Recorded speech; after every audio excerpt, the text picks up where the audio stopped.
মৃত্যুর সময় শয়তান মানুষকে কি বলে?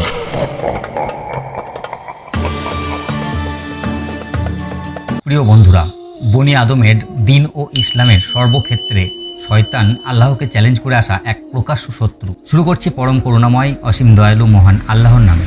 শয়তান মানুষকে ধোকায় ফেলার জন্য মানুষের গাফিলতি, দুর্বলতা, বিপদ আপদ, বালা মুসিবত এই সমস্ত জিনিসকে কাজে লাগায়। কিন্তু যেহেতু মৃত্যুর পর আর মানুষকে ধোকা দেওয়া যায় না, তাই শয়তান মানুষকে একটা শেষ চেষ্টা করে মৃত্যুর পূর্বে তার সর্বশক্তি লাগিয়ে ধোকা দেওয়ার জন্য। পৃথিবীর প্রতিটি প্রাণীকে মৃত্যুর স্বাদ গ্রহণ করতে হবে, আর মৃত্যু যন্ত্রণা অতি ভয়ঙ্কর হয়ে থাকে কারোর ক্ষেত্রে। বন্ধুরা, কোনো আলেম বলেন যে মৃত্যুর পূর্বে মানুষের অতি কষ্ট হয়, আর সেই সময় শয়তান তার কানে ধোকা দেয় যে তুমি যদি এই যন্ত্রণা থেকে বেরিয়ে আসতে চাও তাহলে তুমি অন্য খোদাই ঈমান আনো।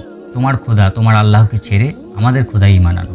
আবার কোনো আলেম বলেন যে মৃত্যুর পূর্বে মানুষের খুব পিপাসা বা তেষ্টা পেয়ে থাকে, আর সেই সময় শয়তান একটা পেয়ালায় কিছুটা পানি নিয়ে তার সামনে